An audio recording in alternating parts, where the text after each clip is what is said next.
এবারের স্থানীয় সরকার নির্বাচনে ইসলামী আন্দোলন বাংলাদেশ একটা ফ্যাক্টর হয়ে দাঁড়াবে।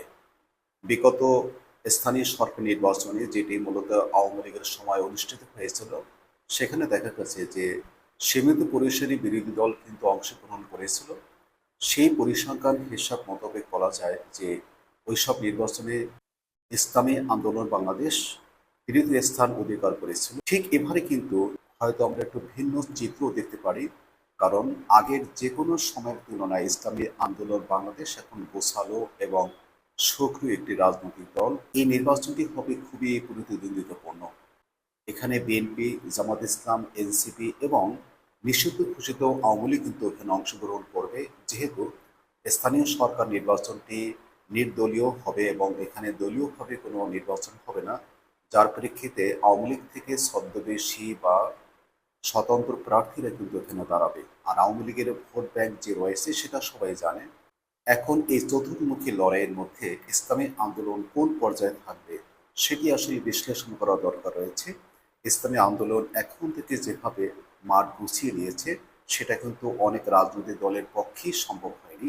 যেমন ধরুন, বিএনপি স্থানীয় সরকার নির্বাচন দেওয়ার ক্ষেত্রে খুব সতর্কতা অবলম্বন করছে। এ কারণে তারা চেয়েছে যে স্থানীয় সরকার নির্বাচন ক্রমান্বয়ে দেওয়ার ফলে কি হবে, যে আসলে বিএনপির মাঠ পর্যায়ে অবস্থা কোন পর্যায়ে রয়েছে সেটি আসলে দেখে শুনে তারপরে পরবর্তীতে অন্যান্য স্থানীয় সরকার নির্বাচনগুলো দেওয়া যায় কিনা সেটির একটি হিসাব নিকাশ করেই কিন্তু সরকার সামনে এগোচ্ছে।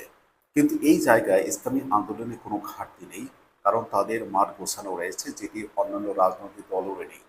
আমরা স্থানীয়ভাবে যতটুকু খোঁজখবর নিয়ে জানতে পেরেছি যে বিভিন্ন ওয়ার্ড এবং বিভিন্ন ইউনিয়ন পরিষদেও পর্যন্ত তাদের সক্রিয় কর্মী বাহিনী রয়েছে এবং বিশেষ ভোট ব্যাংক রয়েছে, যেটি মূলত অন্যান্য রাজনৈতিক দলের নেই। এখন প্রশ্ন হতে পারে, এই অবস্থায় ইসলামী আন্দোলন কতটা ভালো ফলাফল করতে পারে। হ্যাঁ, এখানে একটা হিসাব নিকাশ আছে। হিসাব নিকাশটি হচ্ছে, এখানে দেখুন, জামাত ইসলাম, এনসিপি, বিএনপি এবং নিষিদ্ধ ঘোষিত আওয়ামী লীগের সমর্থকরা কিন্তু এখানে ভোটে অংশগ্রহণ করবে। তাদের স্বতন্ত্র প্রার্থী থাকবে বা ছদ্মবেশী প্রার্থী থাকবে, অর্থাৎ চতুর্মুখী লড়াই হবে। হয়তো জাতীয় পার্টি এখানে কোনো ফ্যাক্টর হয়ে দাঁড়াবে না, কারণ জাতীয় পার্টি এখন বাংলাদেশে রয়েছে কিনা এটা নিয়ে সন্দেহ রয়েছে। কিন্তু বাকি চারটি রাজনৈতিক দলকে আপনাকে বিবেচনায় নিতেই হবে, অর্থাৎ জামাত ইসলাম, বিএনপি, আওয়ামী লীগ এবং এনসিপি।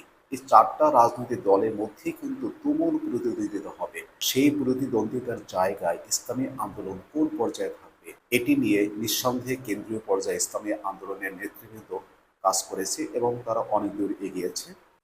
আমাদের মনে হয় স্থানীয় সরকার নির্বাচনে ইসলামী আন্দোলন বাংলাদেশ যদি যথার্থ এবং ক্লিন ইমেজের প্রার্থী দিতে পারে এবং যাদের স্থানীয়ভাবে গ্রহণযোগ্যতা রয়েছে এবং পরিস্থিতি রয়েছে এবং যারা বিভিন্ন সামাজিক কর্মকাণ্ডে এবং রাজনৈতিক কর্মকাণ্ডে সক্রিয় অংশগ্রহণ করে, এইসব ভালো মানের ক্লিন ইমেজের প্রার্থীদের যদি মনোনয়ন দেওয়া যায়, অর্থাৎ যদিও ওখানে কিন্তু বলা হয়েছে যে দলীয়ভাবে নির্বাচন হবে না, কিন্তু আসলে সেটি কাগজে কলমে থাকবে। নির্বাচনটা দলীয় ব্যানারই হচ্ছে, শুধু কাগজে কলমে সেটি থাকবে না। কিন্তু আপনি ভোটের মাঠে দেখবেন যে সমস্ত রাজনৈতিক দলের কর্মীরা তাদের সমর্থিত প্রার্থীদের নিয়ে কাজ শুরু করছে এবং তাদেরকে জিতিয়ে নেওয়ার জন্য সর্বাত্মক প্রচেষ্টা অব্যাহত রাখবে। এটাই বাস্তবতা। এখন যাই হোক, ইসলামী আন্দোলন বাংলাদেশ এক্ষেত্রে বেশ কয়েকটি পয়েন্ট এগিয়ে রয়েছে। একটা পয়েন্ট হচ্ছে, বাংলাদেশের এমন কতগুলো উপজেলা রয়েছে, এমন কতগুলো জেলা রয়েছে, ওয়ার্ড রয়েছে, ইউনিয়ন রয়েছে, যেখানে ইসলামী আন্দোলনের পেশাব চরমনা হুজুরের ব্যাপক ভোট ব্যাংক রয়েছে। যে ভোট ব্যাংকগুলো তাদের প্রার্থীদের জিতিয়ে আনতে সহজ হবে, কারণ এদিকে এনসিপি, বিএনপি এবং জামাত ইসলাম এবং আওয়ামী লীগ, এই চারটা রাজনৈতিক দলের ভোট কিন্তু ভাগাভাগি হয়ে যাবে, কিন্তু ইসলামী আন্দোলনের ভোট কিন্তু ভাগাভাগি হওয়ার সম্ভাবনা খুবই কম। এবার স্থানীয় সরকার নির্বাচনে কেন্দ্র থেকে সম্ভবত বড় ধরনের তাগিদ দেওয়া থাকবে, যাতে করে নিজ দলের সমর্থকরা অন্য দলের প্রার্থীর পক্ষে কাজ না করে এবং ইসলামী আন্দোলনের মনোনীত প্রার্থীর পক্ষে কাজ করে। এই বিষয়টি কঠোরভাবে নির্দেশনায় থাকবে।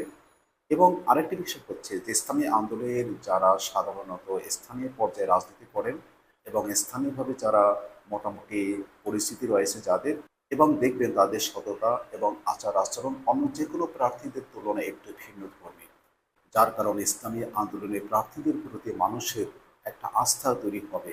সেই আস্থার জায়গা থেকে ইসলামী আন্দোলনের প্রার্থীরা ইউনিয়ন পরিষদ নির্বাচনে ভালো ফলাফল দেখাতে পারে। প্রিয় দর্শক, আজকের এই পর্যন্তই। আল্লাহ হাফেজ।